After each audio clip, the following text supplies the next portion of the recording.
Faithful preaching in times of hardship. There have been two particular times when I have been called to preach while walking through some painful circumstances.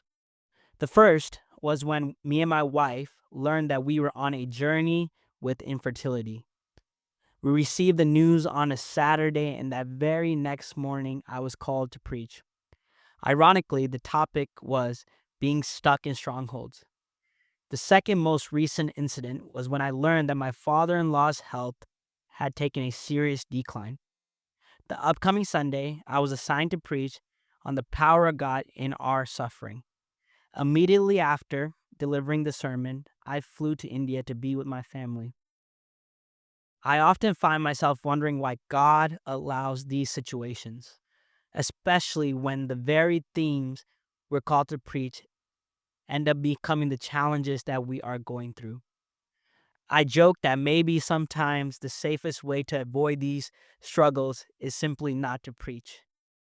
But looking back, when I was spiritually less mature, I used to question God. Now I can see that these moments have shaped me and they inform the kind of message I carry for our congregation. They also reveal a kind of resilience, choosing to preach faithfully even when you're wrestling with the very truth you're trying to proclaim. It makes a message more personal and authentic. The book, For Every Matter Under Heaven, Preaching on Special Occasions by Beverly Sawyer and Donna Johnson.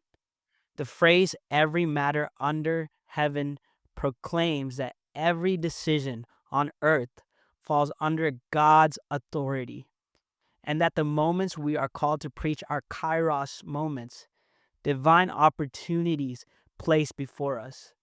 So the question becomes, do we see these moments as ordinary or as sacred invitations orchestrated by God? If we view them as the latter, then we can trust that God is doing something meaningful through our faithfulness.